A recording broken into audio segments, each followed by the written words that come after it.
So was 2018 the best year for comic book movies? Well, I don't know about best, but it sure as hell was the biggest. There's no question about that. Half of the top grossing films of 2018 were based on comic books, with Black Panther and Infinity War taking the top 2 spots. You throw in Incredibles at number 3, and you had one hell of a year for superheroes at the box office. I mean, we technically got 2 Deadpool films in a single calendar year. A few years ago, it was a miracle that we got even 1 Deadpool film, let alone 2 in a year. And this year looks to be no different. By my count, there are about 13 films being released in 2019 that are based on comic books in some capacity. So let's take a look at them and see which ones may or may not be worth your $15.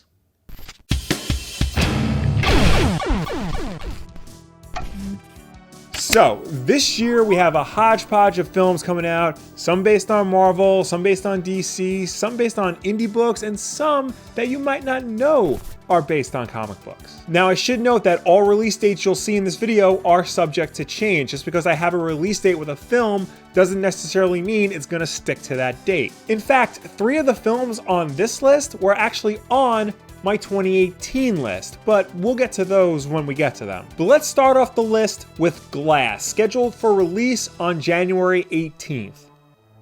That's like 2 weeks. Now, no, Glass is not based on a pre-existing comic book, but it is the 3rd part of M. Night Shyamalan's trilogy of movies where comic books play a central role. First, there was Unbreakable, a film about Bruce Willis learning to come to grips with his mysterious abilities, and then 17 years later, we got Split, which was revealed at the end to be a sequel to Unbreakable. Now, I haven't seen either Unbreakable or Split, but I do know that Unbreakable has a very interesting take on the superhero genre, and how comics and their good versus evil dynamic relates to real people. Unbreakable is a movie that I've always wanted to see, and Glass looks like it's following in its footsteps directly. I'm very interested to see how this all plays out in the end. But again, Glass isn't based on a comic book, rather based on comic book themes and ideas. The first actual comic book adaptation of 2019 is in February with Alita: Battle Angel. I won't go into too much detail about this James Cameron, Robert Rodriguez joint because this is actually one of the films that was supposed to come out last year. It had been pushed at least twice in 2018,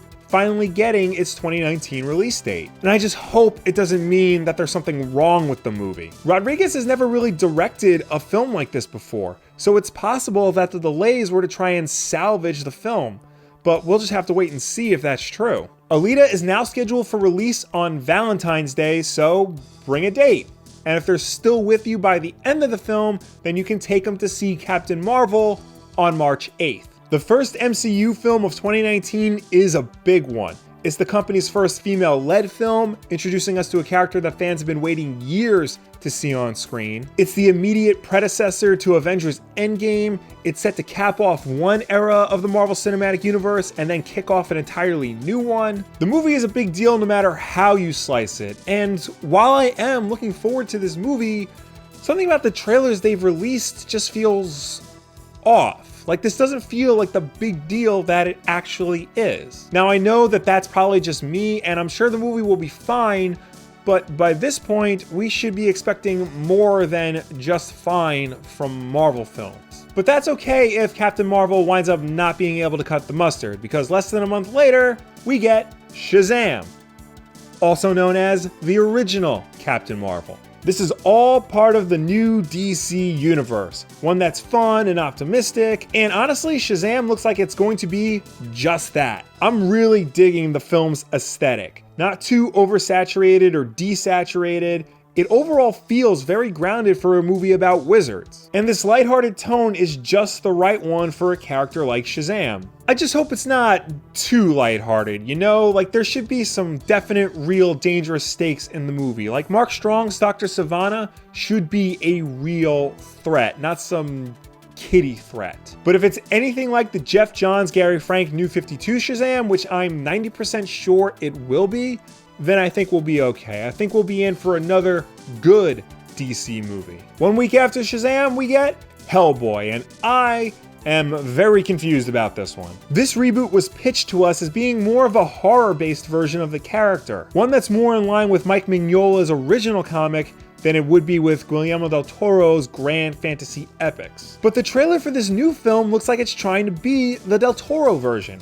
Light tone, big action, a fun song for the trailer. I don't know if this was just a way to attract people who are more used to the Marvel films, or if this is actually indicative of the final product. If it's the former, well, that's going to confuse a lot of people going to the movies, expecting a standard superhero film and getting this weird horror movie. And if it's the latter, well, then why not just do Del Toro's Hellboy 3? Well, we won't really know until April 12th when Hellboy is released, which, funnily enough, is my wife's birthday.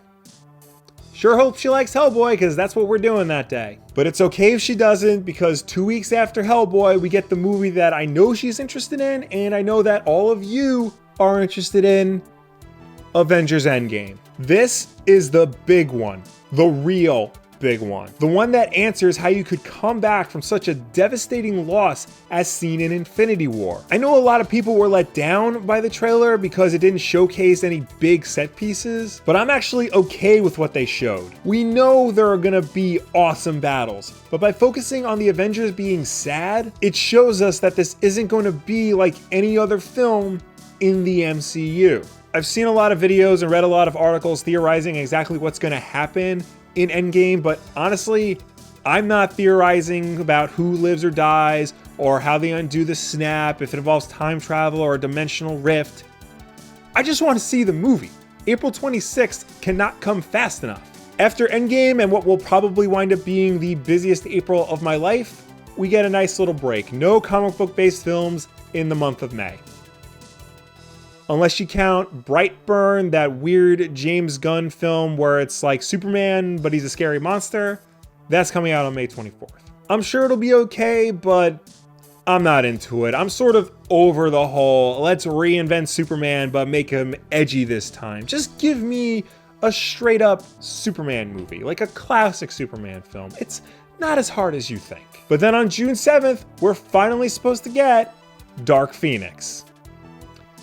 Oh boy, this is the second holdover from 2018. The film was delayed for reshoots, and word from the set was that the reshoots were to address significant issues with the third act, as well as criticism from test screenings that said the film was boring. It was supposed to be released in November, then got pushed to February, and is now coming out in June. But between the extensive reshoots, the Disney buyout, and the general disinterest from most fans towards this franchise after Apocalypse, I get the sense that this might not be the film to do the story justice. And personally, the trailer did nothing for me. It just looks like they're copying a lot of the same plot elements from X-Men: The Last Stand.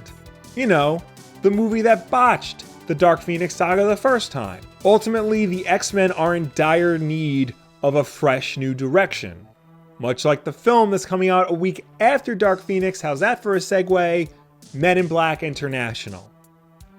Yeah, Men in Black's based on a comic book. The Men in Black was originally an underground black and white comic book series created by Lowell Cunningham and Sandy Carruthers. It was published by Aerosol Comics, which was later bought by Malibu Comics, which was later bought by Marvel Comics. So technically this is a Marvel film? This is actually a sequel to the previous Men in Black films, and it's refreshing the series with a new cast, a new creative team, and a completely new direction. Now, rather than solely being concerned with what's happening in New York, we're seeing the Men in Black go all over the globe to fight aliens. This is probably the sequel they should have made 2 movies ago. I mean, the Men in Black are all about protecting the Earth from the scum of the universe, so why not expand to outside of fighting aliens in New York? It's a better idea than time travel or whatever the hell Men in Black 2 was about. What the hell was Men in Black 2 about? Honestly, my biggest gripe with Men in Black International right now is the fact they used a Fergie song in the trailer. Give me Pitbull over that any day of the week. After Men in Black, we get another Sony-produced Marvel film, Spider-Man: Far From Home, on July 5th, because obviously Spider-Man's coming back. Come on. I really love Spider-Man: Homecoming, and I think it's pretty safe to say that Tom Holland is the best live-action Spider-Man, So to get more of that, and with a sequel that has fucking Mysterio in it, I'm all on board. A big portion of the story is actually taking place in Europe, so I'm interested to see what they do with the most New York Marvel character in a foreign land. That hasn't really been done on big screen before, but you know what? I'm okay. I trust this team. I'm there with it. And then in August, we get The New Mutants. Maybe. I don't think this movie's coming out. Whatever behind the scenes issues Dark Phoenix had, allegedly New Mutants had even bigger problems. Studio and director clashing over tone, no one knowing what the rating should be, confusion over whether this was going to be more of a horror-focused film or more of a traditional superhero film. This movie was supposed to come out last year before Dark Phoenix. It has now been delayed even further than Dark Phoenix has. I ultimately don't think at this rate it's going to ever come out. If it does, best case scenario, it's going to wind up on Netflix or Disney Plus as things move on. But ultimately, I don't have high hopes for this one. Nor do I really have high hopes for the next movie on this list, Joker, scheduled for release on October 4th. I've already talked about my reservations regarding this movie, and I feel like I'm going to keep talking about my reservations regarding this movie until it actually comes out. Bottom line, I don't see how they can do a movie about the Joker without Batman in it, especially a movie about the Joker where Bruce Wayne is still a child. And again, movies that focus on the villain but don't feature the hero that they're tied to don't work. Yes, I know a lot of you liked Venom, but I'm sorry, it didn't work for me. Now, the final two films on this list come with some caveats. First, a week after Joker, we're scheduled to get a new Addams Family movie. Now, no, the Addams Family isn't based on a comic book, but rather a comic strip by Charles Addams. People get surprisingly very particular about the differences between comic strips and comic books. They don't see them as the same thing at all, and they get very defensive if you try to say that they're the same thing. Even though they kind of are the same thing, one's just in book form. Either way, the Addams Family kicks ass, and I'm excited for this movie. It's been a while since we've seen an Addams Family movie, and I think now's the time to do it. And if it's going to be animated, I think that's even better. This way we can do more things that the live action films really couldn't. Also, Oscar Isaac is Gomez. I mean, it's just his voice, but that's spot on casting if you ask me. And finally, the last comic book movie scheduled for release in 2019 is Kingsman 3. Now, this is actually, I think, a prequel to the Kingsman series. Taron Egerton says he's not going to be in Kingsman 3, so I feel like that means it's going to be a prequel, but director Matthew Vaughn says he has ideas for a direct sequel to Kingsman: The Gold Circle. So there's a third one in development, but this movie isn't it. But the caveat with this movie is that they haven't started filming it yet. It's supposed to come out in November, and production is supposed to begin in January, but is that going to be enough time? They could very well delay production till like February, March, or even later. And ultimately, I feel like this is definitely going to be pushed to 2020, which I think is more than okay. In fact, it would give me plenty of time to catch up on the other two films because I just kind of skipped them.